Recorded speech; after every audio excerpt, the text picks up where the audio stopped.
Hello, good afternoon, everybody. Good afternoon here in Florence, in Italy, and you're very welcome wherever you are in the world to our webinar today. We're the Migration Policy Centre at the European University Institute in Florence, and today we're delighted to welcome Tahseen Shams, who's going to be talking to us about her new book, Here, There and Elsewhere, The Making of Immigrant Identities and Globalized in Florence, in Italy, and you're very welcome wherever you are in the world. So Tahseen is an assistant professor of sociology and the 2020-2021 Bissell Hyde Research Fellow of the Centre of the Study of the United States at the Munk School of Global Affairs and Public Policy, which is at the University of Toronto. Received a PhD from the University of California, Los Angeles. And as I mentioned, has recently published a book which will be the focus for her presentation today, called Here, There and Elsewhere, The Making of Immigrant Identities in a Globalized World, which has just recently been published by Stanford University Press. Professor Shams' research interests are international migration, globalization, race, ethnicity, and nationalism. I think they're all going to be part of the talk we're going to hear today. The talk will last for around 35-40 minutes, and then we'll have times for questions and discussion. Just as a housekeeping note, if you do have questions, could you please put them into the chat function on the YouTube channel? I think that's the easiest way for us to manage it. So we very much encourage questions and discussion, so please feel free to raise questions, comments in the chat function on our YouTube channel. And so without any further ado, I'm really delighted to welcome Tahseen Shams to today's webinar and hand the floor over to you.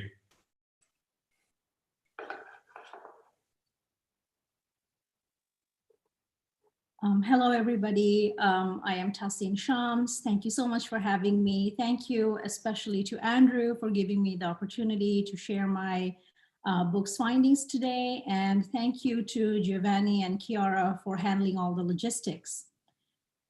Today, I'll be talking about my book, Here, There, and Elsewhere, The Making of Immigrant Identities in a Globalized World. My book is about how, contrary to common perception, immigrants' identities are shaped by geopolitics, not just in the immigrant sending and receiving countries, but also in those places located beyond the homeland and hostland, places I conceptualize as elsewhere. Based on ethnographic data, in-depth interviews, and analysis of social media activities of South Asian Muslim Americans, I introduce a new analytical model for studying immigrant identity formation. The multi-centered relational framework, which can encompass global geopolitics in the immigrant's homeland, hostland, and elsewhere. The book is rooted in my personal story as much as it is embedded in my curiosity as a migration scholar. I am a first-generation Bangladeshi immigrant who had arrived in the United States with her family as a teenager. My first introduction to the US was in Mississippi, specifically Hattiesburg, a small, predominantly white, conservative college town where my parents still live. I was recuperating at my parents from a particularly grueling quarter of graduate school at UCLA when the 2015 Charlie Hebdo attacks took place in Paris. It was a horrific event, and I remember my parents being glued to their TV as they followed the live coverage. Although the attacks had taken place far away in France and elsewhere that is neither Bangladesh, where my parents are from, nor the United States, which they now call home, they still feared a backlash in their small town. They called a handful of other Bangladeshi Muslims they knew in the area and found that they too were fearing a backlash. One of their friends was a hijabi woman who was studying to become a doctor, for instance, and she had decided not to go to the local library the next day to study. Later that year, when ISIS attacked Paris, I was back in LA, but there too I saw the same kind of fear among the South Asian Muslims I was studying, despite the significantly more cosmopolitan milieu. A common frame of reference that hung over everyone in these communities was 9/11, as if the ISIS terror attacks had happened not far away in France, but here in America. Of course, immigrants do have various global connections that transcend homeland-hostland borders. But how do these places beyond, but in relation to the homeland and hostland, also shape immigrants' identities? I could not find an answer to this question in the Foundational Readings on International Migration, which largely focused on the sending and receiving countries. Assimilation Theories analyzed how hostland contexts shape immigrants' homeland identities over time, largely studying how immigrants become in many ways similar to the native hostland population over generations. Transnationalism expands the focus beyond the hostland, studying how the sending and receiving societies converge through immigrants as they pull the contexts of their homeland society onto the hostlands. But the analytical scope of transnationalism still remained bound within a homeland-hostland dyad. And diaspora shows us how members of a dispersed population are linked to a common homeland and to each other, but largely overlooks the hostland contexts.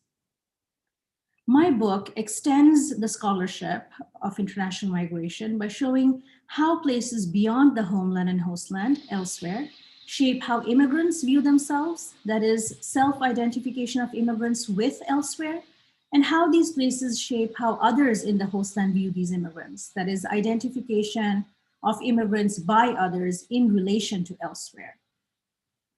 I make these arguments using the case of South Asian Muslim immigrants in California and 3 types of data: participant observation, in-depth interviews, and content analysis of various existing sources, namely the participants' social media activities, Muslim American community newsletters, organizational documents, major national news sources, as well as some alternative news outlets that many of my participants subscribe to.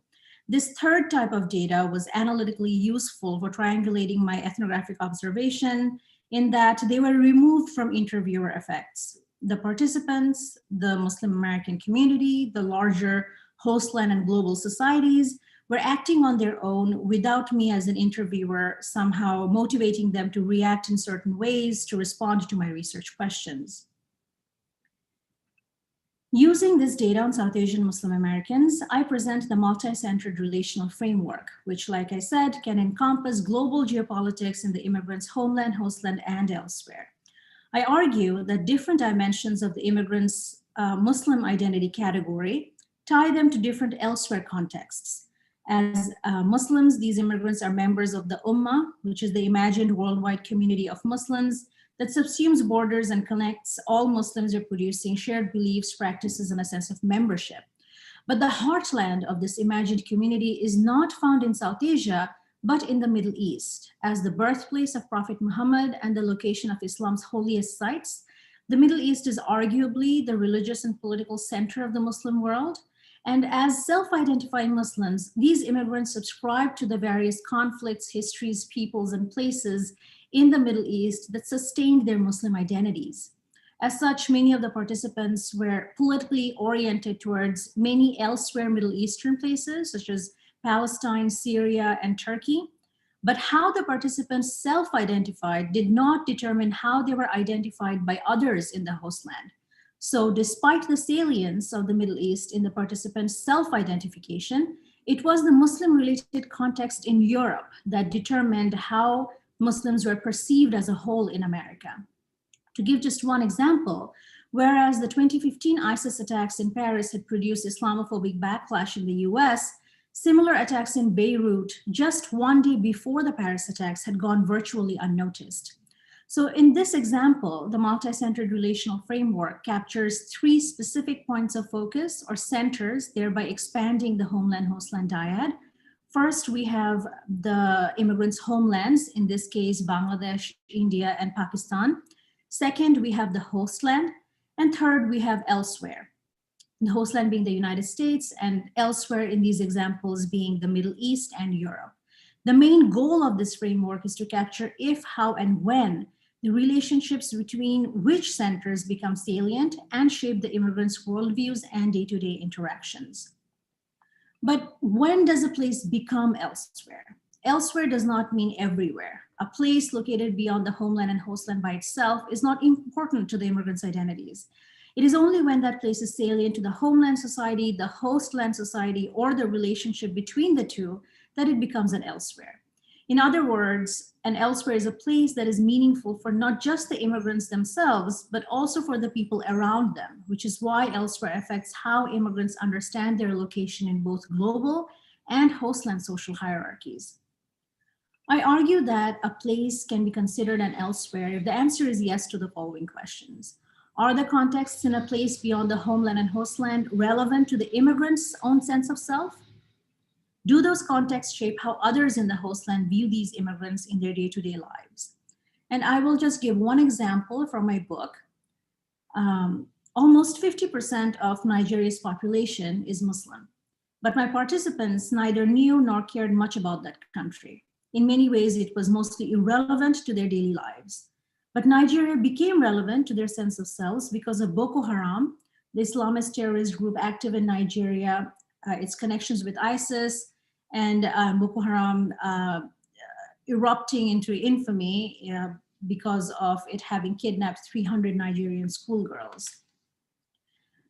Boko Haram came into the US's public attention when Michelle Obama had publicized a campaign to bring back the Nigerian schoolgirls kidnapped by these militants.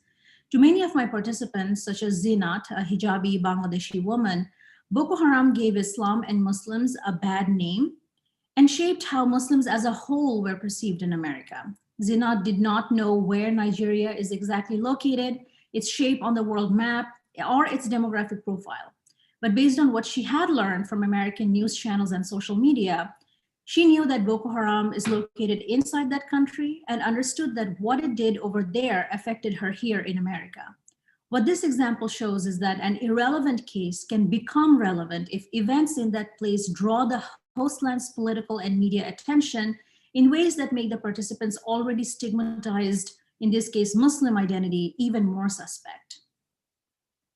But what is new about this? The multi-centered relational framework is different from the assimilation perspective in that it shows how exogenous shocks emanating from beyond the hostland shape immigrants' identities. A disruption in the international order highlights the immigrants' foreignness as they are linked to an external threat, but now the threat is seen as internal, given that the immigrants' location inside the hostland territory. As such, immigrants are put under heightened suspicion as outsiders, highlighting their difference from the native hostland population. With regard to transnationalism, my model shows the convergence of not two, but three types of societies through immigrants: the homeland society, the hostland society, and contexts in elsewhere societies. And for diaspora, I show that immigrants are not always necessarily connected to peoples and places based on a diasporic sense of affinity with co-ethnics or based on a sense of allegiance to a common homeland. Rather, they are connected to diverse peoples and places based on global geopolitics and hostland dynamics. I will talk a little bit more about my methodology before I proceed to my findings. I began this research from analysis of what existing theories said about immigrant identity formation. My goal was to address the methodological limitations implicit in the concept of immigrant itself. Just because immigrants have come from there to here does not mean these are the only societies relevant to their identities. Like all social actors, immigrants have multiple identities based on gender, religion, and sexuality that intersect with their ethnic national ones, placing them on a web of interconnecting sociopolitical contexts that transcend homeland-hostland borders. As such, focusing on one bounded place, such as the homeland or the hostland, limits us from seeing how these others, but nonetheless relevant contexts, shape immigrants' identities. To overcome this limitation, my key object of analysis was the Muslim identity category rather than a bounded place. By doing so, I was able to see how multiple places, peoples, histories, conflicts informed the Muslim identity and those who subscribed to it. But the truly transnational aspect of Islam is what made it a strategic lens for me to capture the global ties that immigrant co-religionists share both within and across various countries. Using Islam as an analytical lens, I locate immigrants at the heart of a dialectical tension between globalization or transnationalism on the one hand and territorialization on the other. Whereas transnationalism highlights ties and flows transcending state territories, that is deterritorialization, territorialization limits these transborder connections by imposing state boundaries. Islam has subsumed this dialectical tension for much of its history. Territorialization in Islam can arguably be traced back to even the pre-Arab era, when Meccan tribes imposed geopolitical boundaries around the house of Kaaba as part of their socioeconomic system. At the same time, Islam also prioritizes observing the Ummah based on its principle to refuse particularistic loyalties to ethnic and national groups. However, with the creation of modern nation states, there are also more local religious communities such as Muslim American, British Muslim, Canadian Muslims. International migration, however, adds further complications as migrants become members, in many cases citizens, of the receiving state while simultaneously remaining citizens of the sending state. For instance, many immigrants from the so-called Muslim world, such as Middle Easterners and South Asians, become citizens in Western countries, the very societies that had once colonized them and which still share less than friendly foreign relations with their homelands. But where do South Asians come in? South Asians are the largest Muslim immigrant group, one of the largest Muslim immigrant groups in America.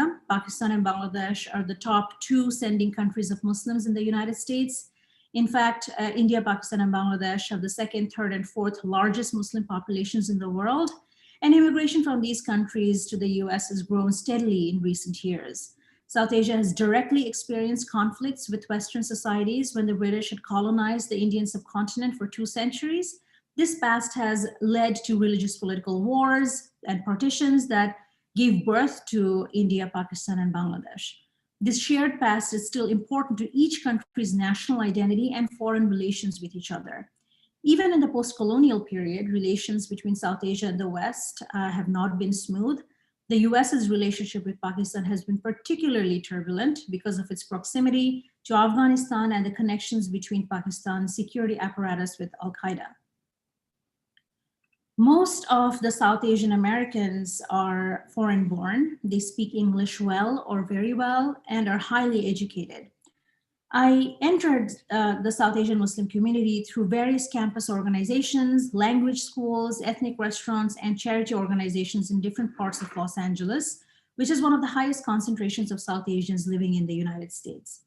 I use these as meeting hubs for South Asian Muslims coming from diverse parts of LA, and to eventually branch out to those communities. My Bangladeshi Muslim background and my fluency in Bangla, Hindi, and Urdu eased my access as an insider. On most occasions, I formally interviewed the participants before spending time with them in more informal settings, such as at people's homes, dorm rooms, and restaurants. I interviewed the people who lived outside of LA through Skype. I made an effort to meet with them when they came to LA for personal reasons and kept contact with them through social media and texts. Among my 60 formal interviewees, there were 33 Bangladeshis, 22 Pakistanis, and 5 Indians. 40 were female, 20 male. In terms of generational status, the participants could be split roughly in half. Although I approached the college students first, almost half of the interviewees were not college students, but were friends and family members of those who were. So I was able to interview both participants who had formal education in the United States and those who did not receive opportunities to pursue formal education in their host land. In terms of religiosity, the participants reflected the heterogeneity of the Muslim population and challenged the idea of a Muslim monolith. However, all the participants, even the one who considered himself agnostic, claimed to be culturally or politically Muslim, meaning they wanted social justice for all Muslims. These dimensions of identity are important given that I had conducted field work primarily from 2015 till 2017, but also before that from 2012 to 2013, when the US sociopolitical climate was explicitly polarized. So not that different from what we are seeing now. The US presidential election season in 2016 was in full swing. Several Republican politicians had launched their campaigns using inflammatory and anti-Muslim platforms. Several ISIS attacks had taken place both at home and abroad, but perhaps most prominently establishing Muslims at the center of national politics, Donald Trump had called for a total and complete shutdown of Muslims entering the United States. The level of Islamophobia in America increased throughout that election cycle, with anti-Muslim assaults reaching 9/11 era level in just 2015 alone. Of course, not all in the US supported the Islamophobic narratives, But the dominant conversation about Muslims was who, if at all, could be considered good Muslims as opposed to bad Muslims, meaning terrorists and national security threats. These national discourses resonated among all my participants and reinforced their perception of the West's general anti-Muslim attitude. However, the participants reacted in different ways based on their immigrant generation. The older South Asians became cautious of their Muslim identity, as evidenced by their reluctance to talk about religion during recorded interviews. But the younger 1.5 and second generations were eager to assert their Muslimness because they viewed that as resistance against Islamophobia and a way to claim their American identities. Okay, now I will proceed to my findings. For this talk, I have exclusively picked 2 examples from my book, but I would like to mention here that in my book, even though I'm talking now about the religious identities of South Asian Muslim Americans, or using a religious lens to talk about South Asian Muslim Americans, in my book, I take a look back at US immigration history to use this elsewhere framework on other immigrant groups, namely the Chinese, the Japanese, the Irish Americans, and Eastern Europeans in the United States. But for the findings section, I have divided it into 2 parts. First, I'll talk about how the participants self-identified with elsewhere, in this case, elsewhere meaning the Middle East. And second, how the immigrants are identified by others in relation to elsewhere, in which case elsewhere refers to Europe. To some extent, as I mentioned earlier, the centrality of the Middle East is entrenched in Islam itself. The Middle East is the location of Islam's 3 holiest sites, Mecca, Medina, and Jerusalem. Mecca and Medina are in Saudi Arabia, which is also the location of the Kaaba. 5 times throughout the day, Muslims are obligated to turn towards the house of Kaaba and offer prayers to Allah. One of the 5 pillars of Islam mandates all able-bodied Muslims to travel to Mecca and Medina at least once in their lifetime to perform Hajj or pilgrimage. With regard to Jerusalem, where it is located on the world map is at the heart of a geopolitical conflict between Israel and Palestine. For the participants, Saudi Arabia's authority over the Muslim world puts it at the top of a perceived religious hierarchy of Muslims based on nationality. Many South Asian Muslim Americans viewed Arabs, especially those from Saudi Arabia, to be somehow more knowledgeable about Islam and the Quran, which is written in Arabic. In contrast, they viewed Islam in their own homelands to have somehow become diluted by local cultural elements, with only Arabs having preserved the authenticity of Islamic practices. As such, many Pakistanis and Bangladeshis went to their Arab Muslim friends with questions about Islam rather than to each other, even though both groups are predominantly Muslim. With regard to Palestine, the older generation knew about the Palestinians long before they had arrived in the United States, its emotional resonance having been passed on to them by their ancestors. For them, Palestine was a reminder of what happened when the West intervened in many parts of the Muslim world, including their homelands, where they had been colonized by the British for 2 centuries. The younger participants came to know about the specificities of this conflict when they entered college and encountered Palestinian rights organizations, classmates, activists, and they showed their support by sometimes participating in forums, liking and sharing posts on Facebook, buying t-shirts, making donations, etc.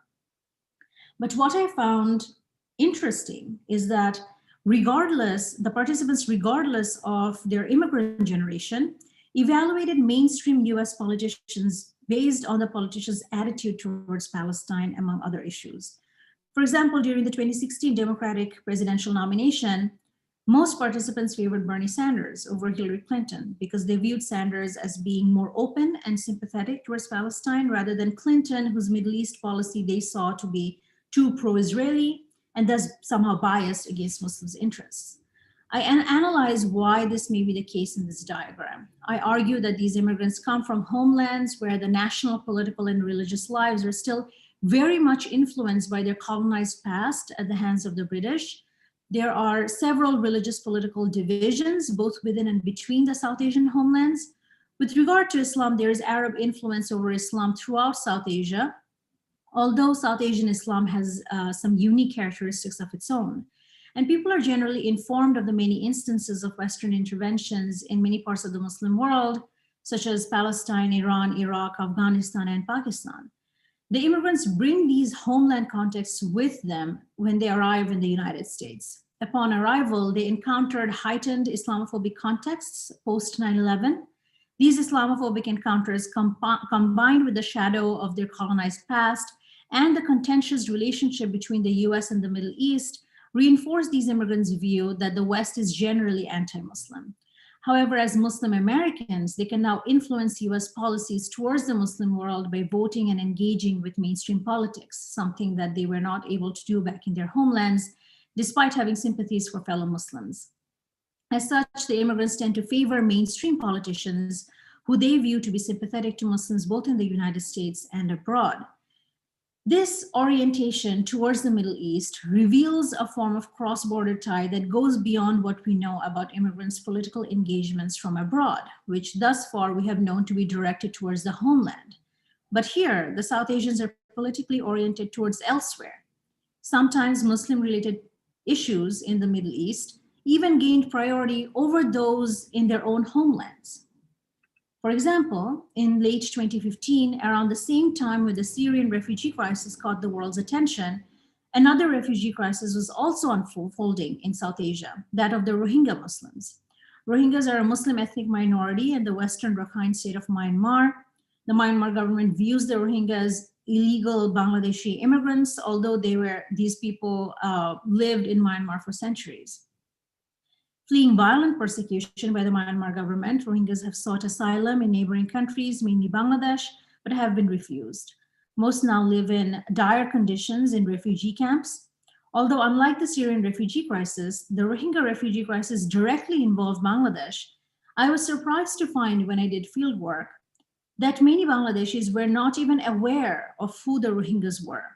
Whereas they had avidly paid attention to the Syrian refugee crisis, reading news articles, discussing amongst themselves, liking and posting statuses on Facebook, donating funds, raising funds, the Rohingya crisis went virtually unnoticed. And I will come back to this contrast a little later in my presentation. But now I'm going to talk about how the participants were identified by others in relation to elsewhere, Europe. After the ISIS attacks took place in Paris, tensions on the ground were palpable, as if the attacks had taken place in the United States. As the news broke out, public response was almost immediate. World leaders swiftly condemned the attacks. Many of the participants, just like Facebook users worldwide, changed their profile pictures to the French flag to express solidarity with France. The attacks reactivated political debates in America about Muslims being national security threats. The fear was that if Islamist attacks can take place in France, they could happen again in the United States. Ted Cruz, for instance, had proposed religious tests for incoming Syrian refugees, and Trump called for a Muslim ban and proposed to register Muslims already within the country. My participants had expected just such a backlash from at least some segments of the US society. As soon as Tahseen, a Bangladeshi Indian journalist, had learned about the breaking news at work, she texted her Desi or South Asian Muslim friends, "Oh God, get ready for a worse or an equivalent Muslim backlash since 9/11. The participants indeed took many precautions, such as not wearing religious markers, not going to places that would highlight their Muslimness, and parents who still remembered what it was like after 9/11 reiterated instructions to the children not to talk about religious political issues in public. However, like I said, just one day before the Paris attacks, ISIS had also conducted a similar mass-scale attack in a Shia majority neighborhood in Beirut. But US and global public response was almost invisible. World leaders did not swiftly condemn the attacks. Facebook users did not change their pictures en masse to the Lebanese flag. Although the major newspapers and news channels reported the event, the coverage was nowhere near the 24/7 wall-to-wall analysis of the Paris attack. Even the participants were silent, which was very noticeable, given how active they usually are on social media. I initially thought they were unaware of the incident, but I later learned that not only were they aware, they were noticing the contrast, or they were taking notes of the contrast in public reaction to the two events. They interpreted this contrast as America's and the West's overall indifference to the plight of Muslims. You can get a sense of that feeling of frustration that many of my participants shared from this quote by Rashid, who's a Shia Muslim from Pakistan. He said, "I actually got angry at the fact that everyone was like, Paris attack, as if nothing happened before that. Beirut happened before Paris. It bothered. Again, Beirut was also Shia. Anyways, so I guess it was then you just saw the biased nature of reporting, you know? Nobody wants to talk about it because it's a war zone, whereas Paris is a civilized city because it belongs to the Western world. Yes, but people are still trying to be normal in that war zone. Paris was an unfortunate event, don't get me wrong. It was the way we reacted to it. Like Donald Trump comes on the news and says Muslim people should wear an emblem to identify as Muslims. Is this a post-World War II world or not? Are we turning the wheel back on itself? Note how he refers to we as American here, and how he makes a subtle comparison between the stigmatization and persecution of Jews before and during World War II with the othering of Muslims by Trump and Islamophobia today. This comparison between anti-Semitism and Islamophobia was made by several other second-generation participants as well. But then, despite being so emotionally affected by the Beirut attacks, why were the participants silent when they were so vocal about the attacks in Paris? I argue that despite sharing a sense of groupness with fellow Muslims in the Middle East, the participants live in the United States and are thus directly exposed to this, to its social and political contexts. The embeddedness of the participants in American society is reflected in many of them viewing themselves as American. But the heightened Islamophobic context in the US puts the identities American and Muslim at odds with each other, with the participants having to balance their seemingly bifurcated sense of selves in moments of crisis. Given the highly charged sentiments at the time, showing solidarity with Beirut or critiquing the American establishment as biased against Muslims on Facebook would have associated the participants to an ISIS-related event in the Middle East. This in turn would have highlighted their Muslimness and potentially exposed them to Islamophobic backlash. Yet many participants feel forced to talk about their religion when Islamist attacks take place in Europe because Muslims at large are held collectively responsible for the attacks. If they do not speak out, then they could be seen as enabling Islamist terrorism by remaining silent. As the Beirut attacks took place in the Middle East, the participants did not feel the need to come out and vocally condemn the attacks because Muslims were not collectively called upon to account for them. These socio-political contexts of the hostland is what makes Europe an elsewhere center for the South Asian Muslim Americans. The participants felt tied to Europe because of the prevailing public imaginary, which places it within the West, which also includes the United States. Europe is seen not as a foreign place, but as a part of a we that is presumably different from the seemingly homogeneous Muslim outsiders. Thus, the US public generally sees an Islamist attack in Europe as an attack against us by them. In contrast, a similar Islamist attack in the predominantly Muslim Middle East does not invoke that feeling. With regard to why the participants are more politically oriented towards elsewhere places in the Middle East than their homelands, South Asian Muslim Americans engage with the Middle East not just based on a sense of groupness with fellow Muslims, but also because Muslim-related conflicts in the Middle East are more influential in how they are identified in the US than regional South Asian events. For example, whereas the Syrian refugee crisis had produced an impact on US immigration policies and border control, the Rohingya refugee crisis, despite also involving Muslims, did not have any direct impact on the United States.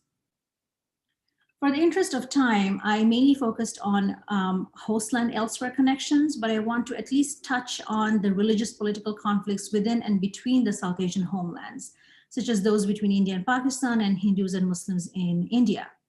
Both Hindu and Muslim immigrants, for instance, bring their homeland conflicts with them to the United States where Muslims and Muslim-looking groups, such as Hindus, are conflated into one racialized outsider monolith as a result of the heightened Islamophobic atmosphere.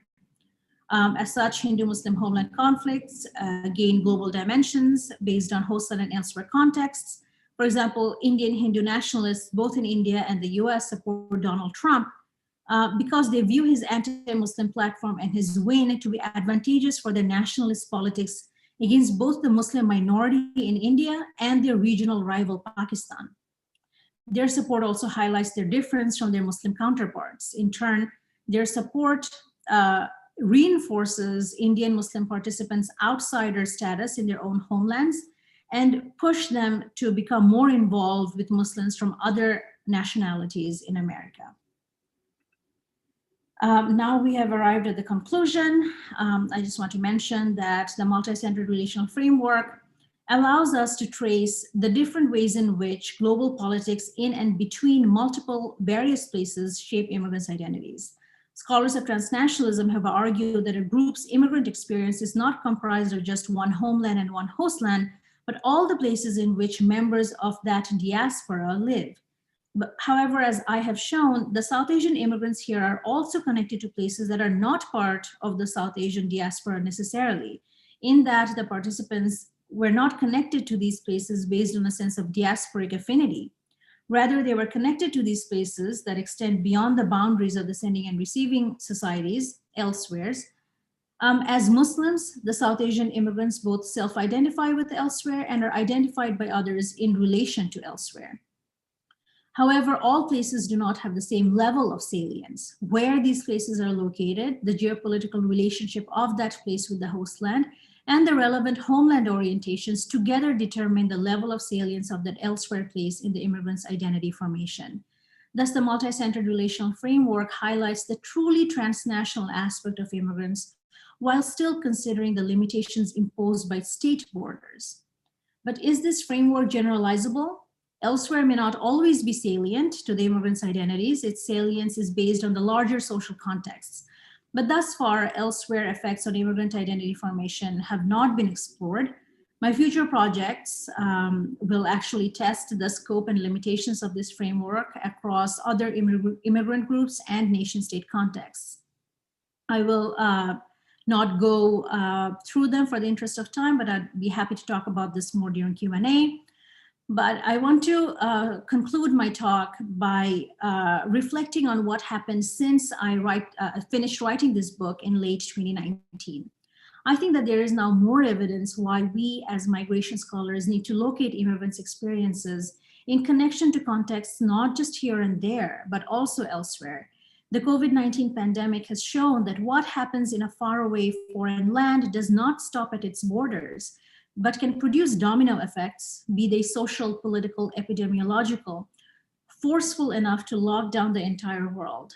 And we can see more clearly now, perhaps in any other time in recent memory, the power of globalization and how it intersects with local forms of boundary work, like race, ethnicity, nationalism, and religion, to shape not just immigrants' lives, but also of those around them. Thank you very much for your attention, and I look forward to your questions. Thanks so much, Tahseen. That was a fantastic talk, and obviously people, I would certainly recommend, if you want to delve in a little more detail into the arguments you've made, to get a copy of the book, which I've read and I can strongly recommend to people. It's a fantastic achievement. So we now have time for questions, discussion, comments, and so to participate, feel free to raise questions in the chat function. I maybe kick off the Q&A. I just wanted a couple of things occurred to me as you were talking, and obviously today is a particular day in American politics. The whole world's eyes are on what's going on in the US at the moment. But one of the things I was interested in dates back to some work I did in the UK in the early 1990s on political representation. So looking in the UK at the selection of candidates for Parliament and looking at constituencies where sometimes there will be tensions which were characterised at the time as ethnic, but essentially were tensions between people in the UK of Indian and Pakistani origin about Kashmir. Now I know that's something you pick up on in the book, But the question I wanted to ask was, well, the first question I wanted to ask was about the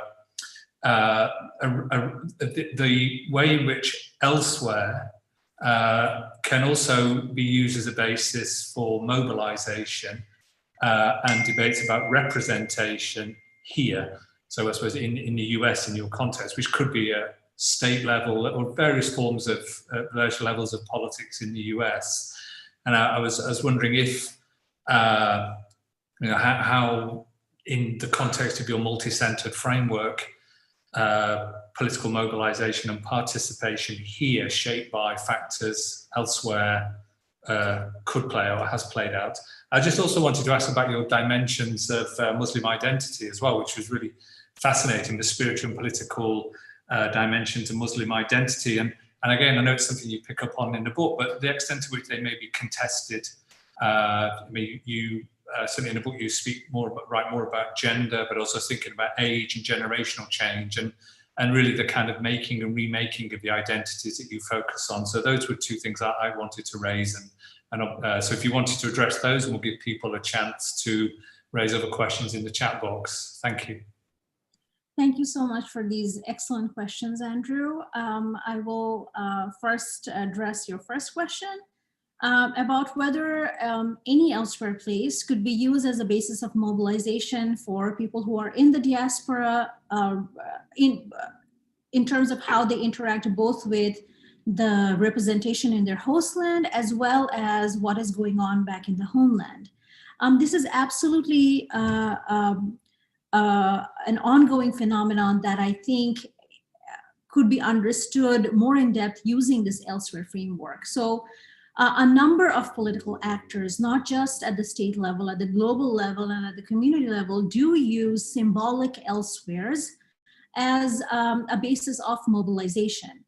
But this outreach, or this trying to use a symbolic sense of solidarity or even a tangible sense of belonging based on an elsewhere mobilization, is not happening in a vacuum.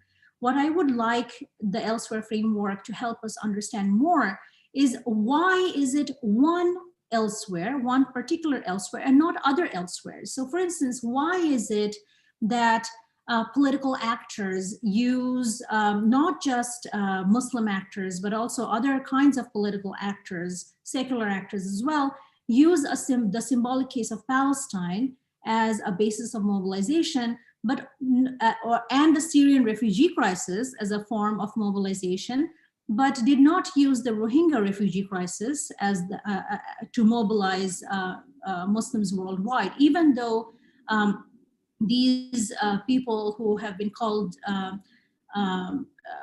the world's most friendless people, because nobody were talking about this refugee group, they were predominantly Muslim. They are persecuted in Myanmar because they are Muslim. And then we are also seeing another example of Uyghur Muslims in China. Why is it not used as a form of mobilization by these same actors who have used in the past or are still using certain elsewhere places to mobilize or coalesce a global Muslim community in a political direction? So the way that I would like to use the elsewhere framework is to ask why. Why is it certain geopolitical conflicts that gain salience? How do they gain that level of salience? How are they used? And why not others?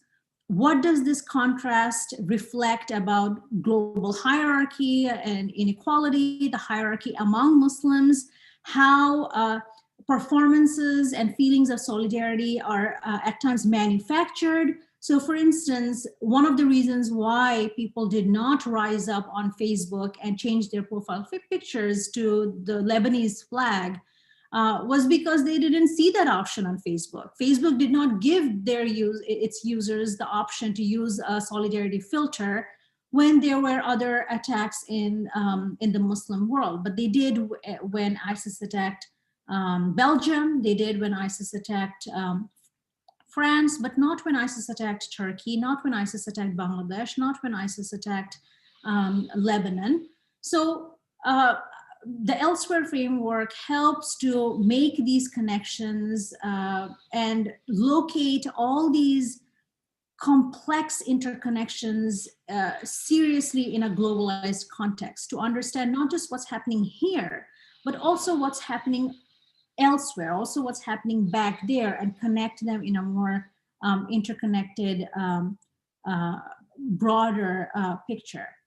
As for the spiritual and political dimensions of the Muslim identity, I use religion and I use Islam, specifically these two dimensions, as a lens to unearth the kinds of conflicts and tensions that I just mentioned about mobilization and representation. And at the individual level, of course, gender, sexuality, age, how many years a person has been living in the United States, their generational status are very much a part of that picture.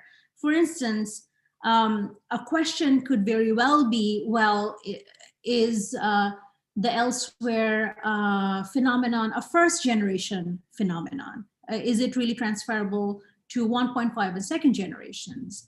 My argument is yes, it is not just a first generation phenomenon, because it does not hinge on individuals' just the individual self-identification. It also affects 1.5 and second generation because it is structural. It has something to do with the geopolitical structure in which the host land is situated, their ancestral homeland is located, and the global political discourses that are ongoing that affect anyone who is inside the state territories of the host land, regardless of their generational status. Of course, how they respond to that, how they respond to this complex interconnectedness varies based on their generational status, their gender, their age, even which religious sect they belong to. But I'd be happy to talk about that more. Thanks, Tahseen. Do we have, if people have other questions, could they put them into the chat function, please? I'm not seeing other questions at the moment. We've had people asking if a presentation will be available for later for download, which we can clarify later. But if people have questions, please raise them now in the chat function. That will be good. But sorry, Tahseen, you wanted to say something. Well, while people questions or comments, I actually have a question for you. So I was actually very excited to give this talk at the Migration Policy Center because I obviously was limited in my fieldwork in that I conducted the fieldwork in the US context. And one of the questions that I would love to pursue for my second book project, or an article length project, is, well, locating the elsewhere framework in a European context. What would you say? Like, what are some of the examples that you can think of that would serve as a fruitful ground to apply the elsewhere framework? Well, I think because maybe perhaps you could go back to the last slide because you had some ideas on your final slide, and that might also encourage other people to engage, because I know we have people who are tuned in who do think about these questions. Because so you're thinking about the European context, I guess, particularly. But my area, I suppose, most direct expertise is the UK, and I'd encountered debates in the UK which became very focused on political mobilization and political representation in a very local, in a localized political system where constituency representation became quite a big issue. But I think maybe we could also, because I think maybe this is a question that could be put out to the audience, because actually people are coming in now. Well, I think Alexander, people are writing in the text box, so excuse me as I look between screens. Because Alexandra Dubova, well, she's asked if you think the elsewhere method could be used similarly in Europe. So I suppose you put the question back to us, and I think the multi-center perspective, I can see, I know of scholarly work which maybe doesn't apply the framework in the way that you have, but does relate very powerfully to the themes that you address. We may have people now tuned in who have ideas and comments and suggestions about how your perspectives could be developed in the European framework. And also we have, and Nawal Karoum has also asked, and he's asking you if you think that this identity related to elsewhere should or could be an incentive for migration scholars to approach migrant populations in a different way. So I think what he's talking about there is not to categorize migrants as groups who are coming from the same homeland or living in the same host land. So perhaps you could address the point from Nawal, maybe the way we think about migrant populations. Well, thank you very much to the audience member for this question. I would, of course, say yes. I would. That is the main goal of my book, is to push us migration scholars to understand the migration phenomenon in a new way, in a more globally interconnected way. So let me use one example from the book, how the elsewhere framework helps us to understand even or gain new insights even on immigrant populations that we thought we knew a lot about already. So for example, when I talked to my Pakistani American interviewees, as well as in general, the Muslim American interviewees, one thing I noticed is that the elsewheres, or the elsewhere places that people talked about, varied based on their homeland experiences. So for example, the Sunni Muslims who belong to the predominant, the majority sect within Islam, talked about Saudi Arabia, which is, like I mentioned in my talk, is an elsewhere for them. But and when they are in Pakistan, they have had a more privileged experience in comparison to the minority Muslim sect in Pakistan, who are Shia and Ahmadiyas. And they are very, very much persecuted in Pakistan. So they have had a very different experience with their homeland compared to even their Sunni co-nationals in the United States. However, for them, Saudi Arabia was not an elsewhere. Iran, Malaysia, and other places where the places that are either predominantly Shia or places where Shias are known to be severely persecuted are the ones that are their elsewheres. So how they actually located themselves within this ummatic religious community, how they located themselves within their national community, and their worldview, how they just understood their collective position in their worldview, is very much colored by which places they identify as elsewhere. So when we talk about Pakistanis, when we talk about Muslims, even though we are talking broadly about categories of people, they have very different worldviews, very different ways of belonging based on these different geopolitical relationships that they have collectively.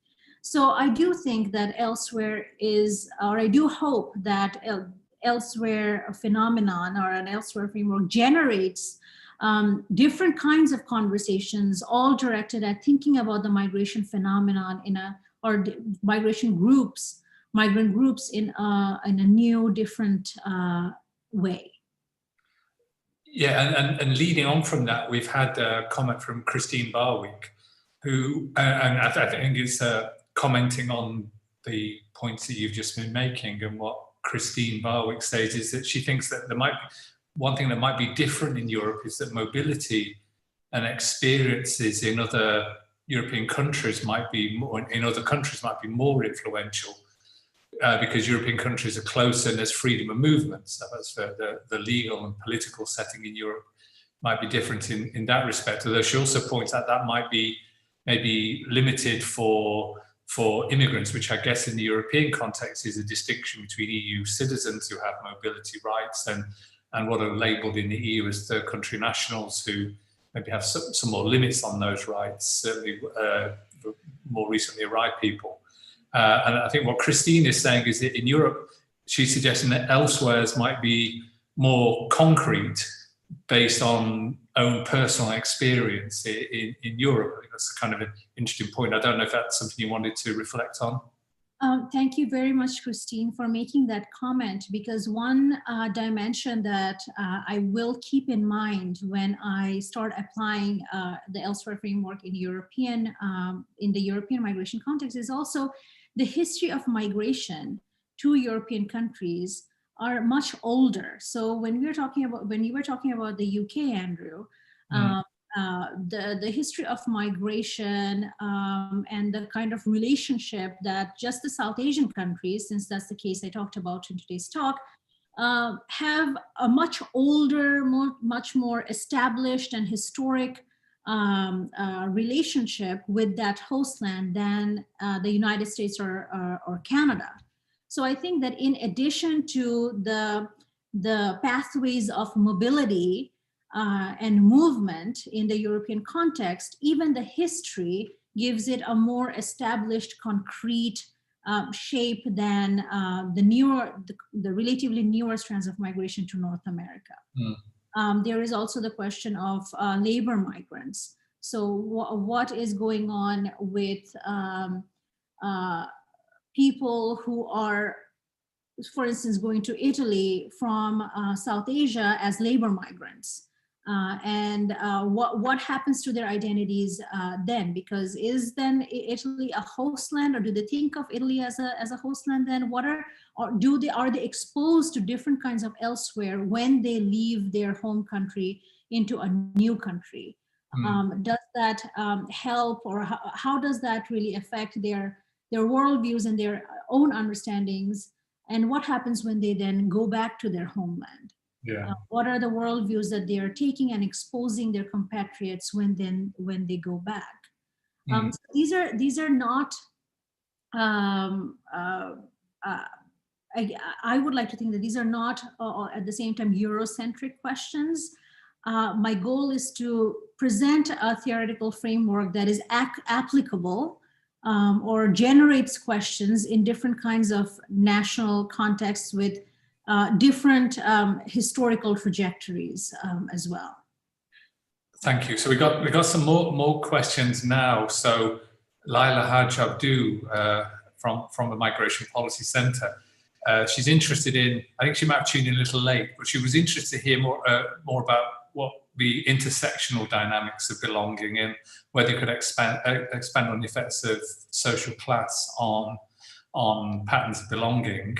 Andrea Calabretta asks whether you think that the fact that elsewhere belonging goes on with the second generation is linked to the deterritorialized nature of elsewhere belonging, and asks whether we can see convergence with theories of deterritorialized Islam among the second generation. And then if you don't mind, there's a third question as well, which well, I'm afraid maybe I'm not quite sure I understand the question maybe I'll get back to the question with to clarify that one. So maybe if we deal with those two questions first, and I think there are some more questions coming in. Is that okay, Tahseen? Absolutely. If it's okay with you, I'm going to first approach the second question, and then I'm going to ask a question on class. If elsewhere, if the elsewhere dimension for the second generation is linked to deterritorialization, I can see where it may seem that way, that this is the second generation has less of an attachment to the territorial idea of their homeland. The idea is more abstract, and they identified with a more deterritorialized sense of membership based on their religious dimension, for example. So if we talk about this deterritorialized umatic sense of identity for the 1.5 and second generation participants in my book, it is only up to an extent. So like I said in my talk, that umatic sense of community, that performance of solidarity was absent when it came to the the Rohingya refugee crisis. There is a sense of solidarity or an umatic sense of solidarity or justification to explain the globalized, deterritorialized Muslim community, but this is not applicable in every context. People, the participants and the Muslim American community in general, that I also talk about in my book, using social media data, they are not performing or expressing their solidarity with all Muslim related contexts at the same level, with the same level of intensity, or at the same time. Some Muslim related contexts get a lot of salience, a lot of attention, and then some Muslim related contexts, despite being in their own homelands, despite being despite involving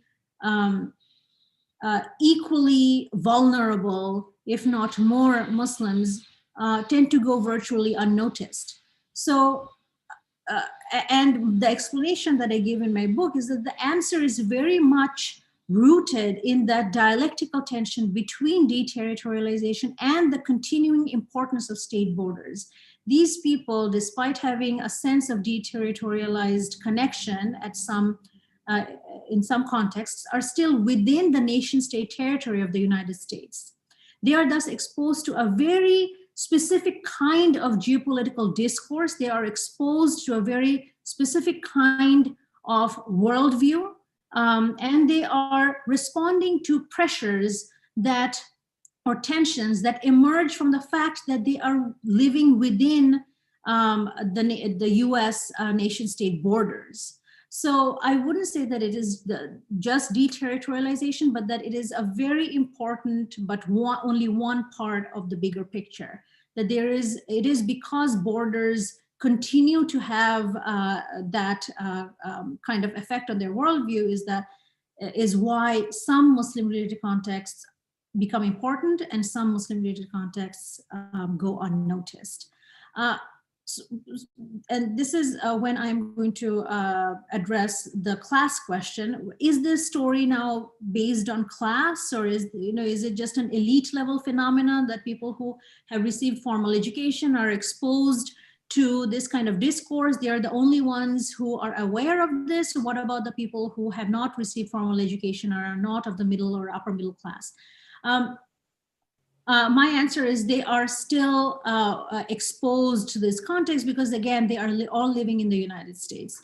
So just in my field work, I have also observed people who do not have formal education in the United States, who have lived for most of their lives in the United States in ethnic enclaves, with very little need to even go outside their neighborhood, their ethnic community, because their jobs and their livelihoods are all within that ethnic community with their co-nationals.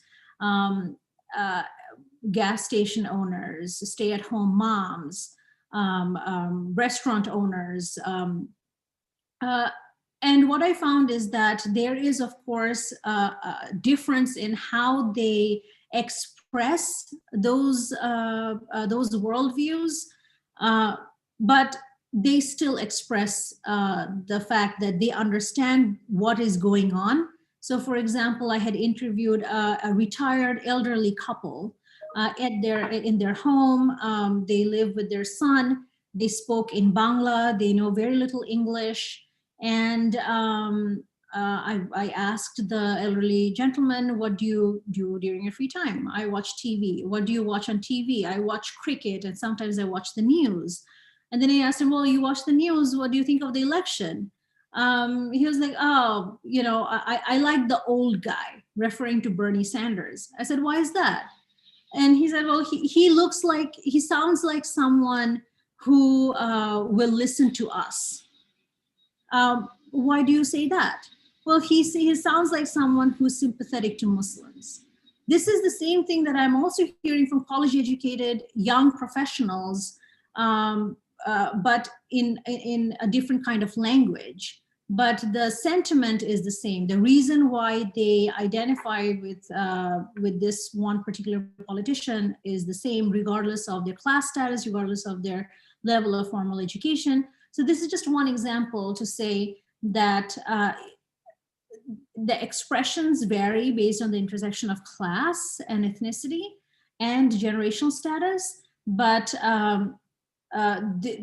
regardless of class status, elsewhere, the elsewhere phenomenon is important for their worldviews, because again, this is a structural story. They are within the host land, and they are responding to pressures, tensions that are a part of the fact that they are within a certain kind of territorial border. Thank you. We have well, some more comments and questions, but I think actually pressures, tensions that are a part of the fact that they are within a certain kind of territorial border. Sorry, we have well, some more comments and questions, but I think actually tensions that are a part. Sorry about that, a little bit of a technical hitch at this end. Apologies to everybody. So you're back in the room now. So I think what Tahseen will be able to see is some very useful kind of comments and observations have been left in the chat box by various people about language, about policy, about suggestions on how the work could be taken forward. And so very, very many thanks for those. And maybe we finish with one question, if that's okay with you, Tahseen. Again, apologies, I've tried to maneuver between different screens. But Eleonora de Stefanis asks, because you talked, as you were just speaking, you talked about the importance of borders. And I think this goes to the wider issues we've been discussing here. And Eleonora asks whether you think it's possible to set this elsewhere perspective, this multi-centered elsewhere perspective in non-Western countries. And so we'll take that as a final question. So thank you, Eleonora, and over to you, Tahseen. Thank you so much for this question. I would also like to thank the people in the audience who have posted their comments and suggestions. They are very helpful for me going forward.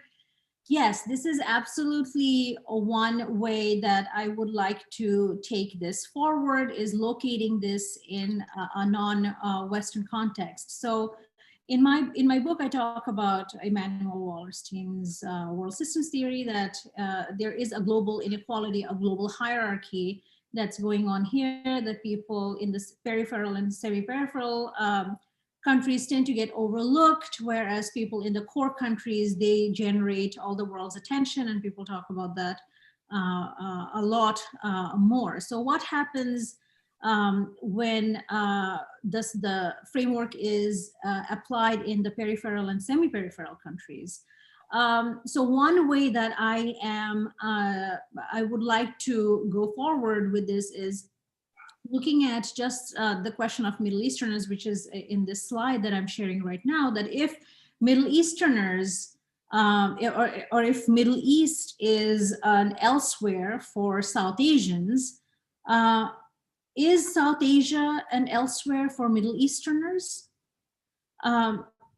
So to look at that in a context in South Asia, for example, one population that I'm interested in studying is the labor migrants who go from South Asia to the Gulf. And looking at this historical and ongoing connection between these two regions, South Asia and the Middle East, to look at, well, what does the Elsewhere framework reveal about this, or whether is the Elsewhere framework applicable when migrants travel from the developing to the developed world, that there is something about the process of going from the peripheral and semi-peripheral countries to the core countries where these different strands of identities become more highlighted and become more relevant. So race is very much in the center focus when we talk about migrants coming from the developing Muslim countries to the West. What is at the center of these discourses about identity in a non-Western context? Is it still a conversation about race, or is it more about class, caste, and religion? So to look at all these questions using an Elsewhere framework is exactly the kind of attention, the kind of research direction that I hope my book generates, not just for me, but also for other scholars, hopefully.